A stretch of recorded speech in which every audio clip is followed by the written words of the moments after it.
कहता हूं आप शाहजहां की भी खोद दीजिए, अकबर भी खोद दीजिए। अगर उसके खोदने के बाद इन लोगों को अगर बैंक और रेलवे में नौकरी मिल जाती है तो खोल दीजिए। पूछना चाहिए कि मोहन भागवत जी गए थे कुंभ में? बताइए, नीतीश कुमार जी गए थे? पुलिस वाले नहीं है, कौन है? संगठन है किसी अंदर तो होता कौन भाई पूछने वाला ऐसे है? मतलब किसी से मतलब बजरंग दल का है तो आईडी दिखा, नाम बता, पूरा नाम बता। वीडियो सोशल मीडिया की वायरल वीडियोस पर आधारित है, इसलिए इस पर भरोसा एकदम नहीं करना है। कहता हूं आप शाहजहां की भी खोद दीजिए, अकबर भी खोद दीजिए। अगर उसके खोदने के बाद इन लोगों को अगर बैंक और रेलवे में नौकरी मिल जाती है तो खोल दीजिए। Good question, you are a good question. आज कब्र खोदने की बात चलती है। मैं भी राम भक्त हूँ, मैं भी राम को बहुत मानता हूँ, राम को। लेकिन जहाँ जहाँ राम है, आप सर क्यों हार गए? धंधा बंद करवाएगा क्या? अरे बोलना बुढ़े, बोलती क्यों बंद हो गई? जब से मंदिर बना तब से 4 बार अयोध्या जा चुके हैं, दर्शन किए हैं। लेकिन सर, जब प्रजा ही दुख से परेशान है, जब प्रजा ही दुखी है, तो कहाँ का रामराज भाई? खत्म। बस हवा निकल गई। रखी वहां राहुल गांधी जी गए और क्या तुलना की गई? 1.5 महीना कुंभ चला, नहीं गए ना वो। इफ्तार पार्टी में गए। तुलना किसने की? सभी एक आम जनमानस टीम से सवाल क्यों किया तुलना? राहुल गांधी इससे पहले जब केदारनाथ गए तब तो आपने उनको हिंदू हृदय सम्राट का खिताब नहीं दिया।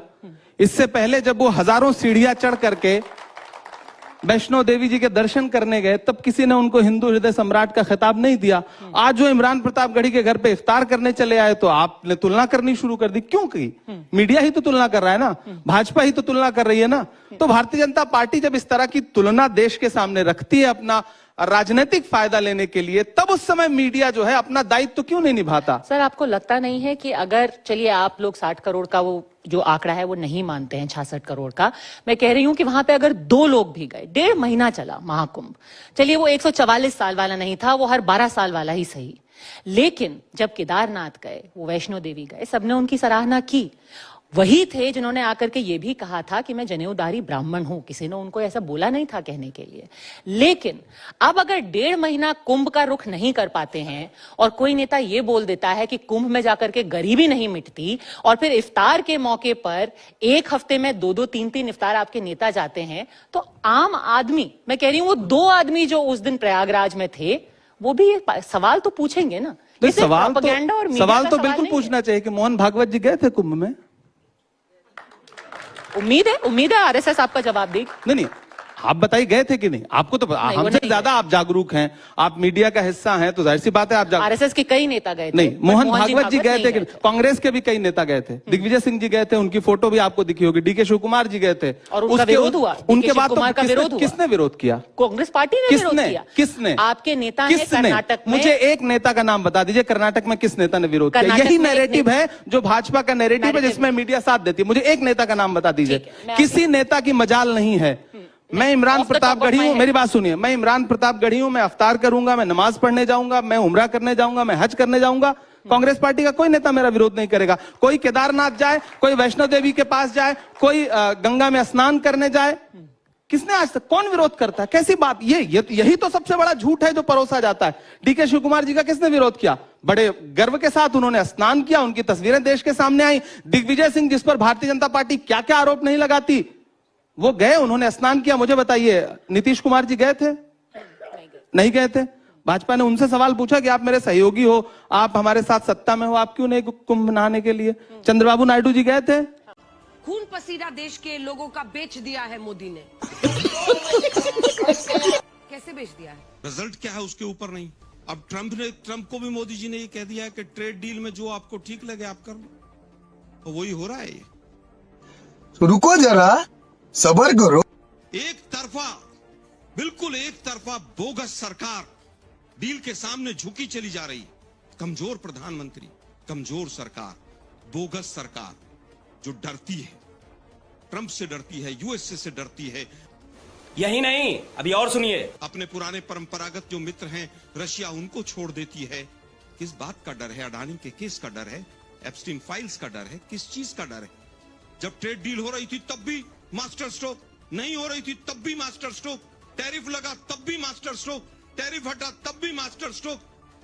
कौन है ये लोग? कहां से आते हैं? ये मास्टर स्ट्रोक ही समझ नहीं आ रहा है। 3% से हम अब 18% पे चले गए टैरिफ में। लेकिन ये मोदी जी की बहुत बड़ी डील है। विदेश मंत्री को पता नहीं डील क्या है और प्रधानमंत्री मालाएं पहने घूम रहे हैं। दुर्भाग्य ये है कि आज आप कॉम्प्रोमाइज सरकार के रूप में जाने जा रहे हैं। आज आप कॉम्प्रोमाइज प्रधानमंत्री के रूप में जाने जा रहे हैं। आप अभी अंजना जी ने कहा किसानों के ऊपर, राहुल जी ने ऐसा कहा। भाई वहां के अमेरिका के किसान को तो लगभग $22.5 लाख प्रति वर्ष सब्सिडी मिलती है। वहां का दूध, वहां का पनीर, जो वहां की गाय है क्या खाती हैं? स्लॉटर हाउस का बचा हुआ खाना खाती हैं। क्या हम वो खाना खाए हुए दूध और उनको प्रोडक्ट्स को लेंगे? एक भी जवाब कोई देने को तैयार नहीं। अमेरिका की चाहे वो कृषि मंत्री हो, शाबाश बेटा, बहुत बढ़िया। वहां के सचिव हो, चाहे ट्रंप हो, एक तरफा ऐलान करते चले जा रहे हैं। इतनी बड़ी डील, मास्टर स्ट्रोक हुआ। 2 देशों के प्रतिनिधि बैठते, पूरा एजेंडा देश के सामने आता, संसद के सामने रखा जाता, हमने ये बिंदु पर डिस्कशन किया। रिजल्ट क्या है उसके ऊपर नहीं। आज दुर्भाग्य ये है, हथकड़ियां बेड़ियां लगकर अमेरिका से हमारे नागरिक आते हैं, सरकार नहीं बोलती है। हमारे आर्मी के चीफ कहते हैं कि साहब वो चाइना से ऐसा हो रहा है, मैं क्या करूं? तो मोदी जी की तरफ से जवाब आता, जो ठीक लगे वो कर लो। It is disgraceful. No prime minister has ever done this before. And let me tell you, no prime minister after you is ever going to do it. You've done a trade deal. Now let me tell you what is written about data. Number 1, we give up control over our digital trade rules. Number 2, there is no need for data localization. Number 3, free data flow to the United States. Number 4, limit on digital tax. Number 5, no need to disclose any source code. 20-year free tax holiday. What have you done on tariffs? Our tariff has gone up from 3% to 18% and theirs has come down from 16 to 0. US imports to go up from $46 billion to $146 billion. This is absolutely absurd. They have no commitment to us.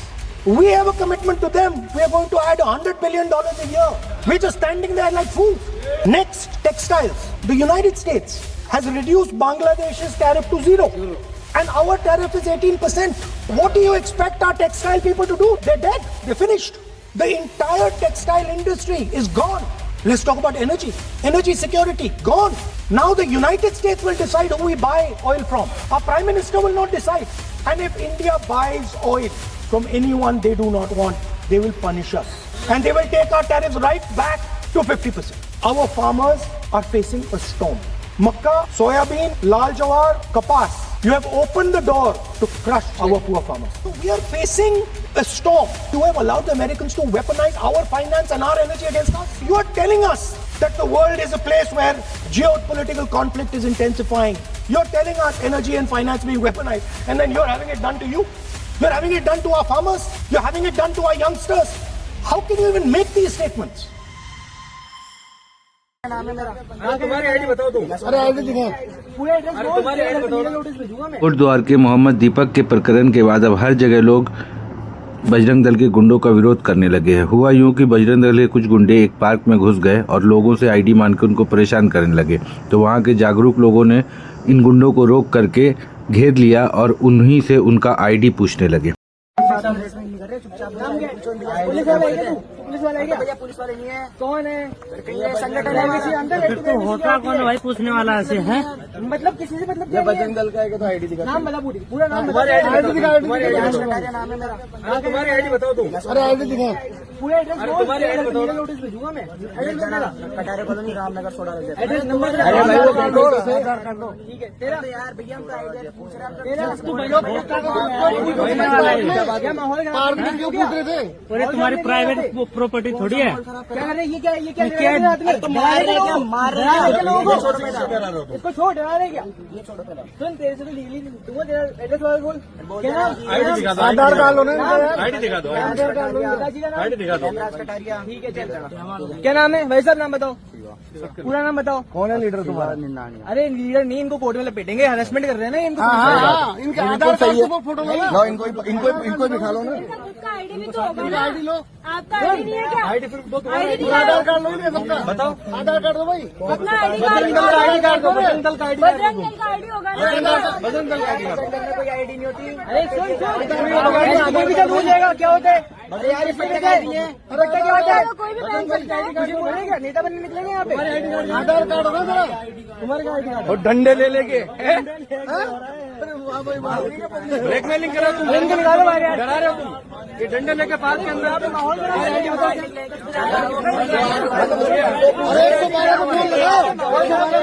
तुम्हारी उम्र क्या है? अरे तुम्हारी उम्र क्या है? किसने बताया तुम्हें? अरे तुम्हारी उम्र क्या है जो नाम पते पूछ रहे हो? कितने साल का भाई तू? तुम्हें किनको बताया? तुम्हें किसने बताया नाम पते? नाम क्या पूछ रहे हैं यार हम तो। बहुत जगह से पूछ के। ये कौन होता है? कौन हो तुम? अरे तो तुम्हें अधिकार किसने दिया? तुम डंडा लेके ला। लोगों को डराने निकले हो। और लड़कियों को तुम डरा रहे हो यहाँ पे पार्क में अंदर। बैठे ही तो थे वो। भाग रहे हो तुम। दूसरी तरफ यूपी के मुख्यमंत्री योगी आदित्यनाथ और स्वामी शंकराचार्य अभिमुक्तेश्वरानंद के बीच मामला ठंडा ही नहीं हो पा रहा। हर दिन कुछ नया बखेड़ा खड़ा हो जा रहा है। हर व्यक्ति शंकराचार्य नहीं लिख सकता। हर व्यक्ति हर पीठ के आचार्य के रूप में जाकर के जहां तहां वातावरण खराब नहीं कर सकता। उन मर्यादाओं का पालन सबको करना होगा। एक जिम्मेदार और मर्यादित व्यक्ति कभी इस प्रकार का आचरण नहीं कर सकता, कभी नहीं कर सकता। आपको पूछना है, सपा के लोग पूछें, लेकिन हम लोग मर्यादित लोग हैं। कानून का शासन पर विश्वास करते हैं। कानून का शासन पालन करना भी जानते हैं, पालन करवाना भी जानते हैं। दोनों चीजों को एक साथ लागू करवाना जानते हैं। ऐसी तो कोई अपने यहाँ न तो विधि व्यवस्था है, न तो ऐसी कोई परंपरा है कि कोई प्रदेश का मुख्यमंत्री जिसको कह दे कि वही शंकराचार्य है, वही शंकराचार्य होगा। तो ये बहुत आपत्तिजनक बात है। आप कहते हैं कि हम तो कानून के पालन करने वाले हैं। आपके कानून पालन करने को सबने देख लिया। 40 से ज्यादा मुकदमे थे आपके ऊपर आपराधिक, जब आप मुख्यमंत्री नहीं बने थे। मुख्यमंत्री बनने के बाद आपने सारे मुकदमे, अपने ऊपर के मुकदमे खुद हटा लिए। स्वयं अपराधी, स्वयं जज हुआ है कहीं? भारत के किस किताब में, संविधान में लिखा है कि पीनल कोड में लिखा है कि अब जो भारतीय दंड संहिता बन गई, न्याय संहिता बन गई, उसमें लिखा है? बताइए कहाँ, किस कानून में लिखा है कि कोई व्यक्ति अपने ऊपर जो अभियोग लगे हों उन सबको खुद ही हटा ले? दोस्तों, प्रधानमंत्री मोदी को मोहम्मद दीपक ने खूब खरी खोटी सुनाई, खुलेआम मोदी को आईना दिखाया। दोस्तों, मोहम्मद दीपक को आप जानते ही हैं, कोटद्वार वाले मोहम्मद दीपक, जिन्होंने बजरंग दल के कार्यकर्ताओं से एक बुजुर्ग मुस्लिम दुकानदार को बचाया था। अब मोहम्मद दीपक का मोदी के खिलाफ बयान सामने आया है। उन्होंने कहा कि मोदी जी जब शुरू में आए थे, यानी 2014 में, तो उनकी बहुत लहर चली थी।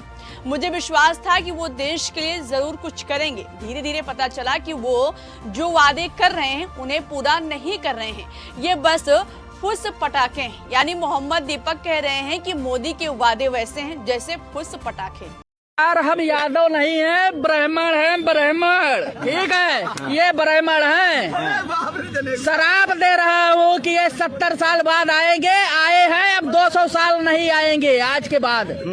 जो आ गए ब्राह्मण का शराब है। हाँ, जुमलेबाजी से इन्होंने आ गए कि 15 लाख रुपया दूंगा और गरीबों को जो है रोजगार दूंगा, 2 करोड़ नौकरी दूंगा प्रतिवर्ष, महंगाई खत्म कर दूंगा। भाई कहा जा रहा है कि ब्राह्मणों की सरकार है यूपी में, ब्राह्मणों की चल रही है यूपी में, और उसके बाद आप जो है जनेऊ निकाल के कह रहे हैं, दिखा रहे हैं, शराब दे रहे हैं। ब्राह्मणों की सरकार नहीं है, सरकार जो है एक अनपढ़ की बनी हुई। आपको हमारा वीडियो कैसा लगा कमेंट करके बताइएगा, और हाँ, इस चैनल को सब्सक्राइब करना नहीं भूलना है। धन्यवाद। जय हिंद, जय भारत।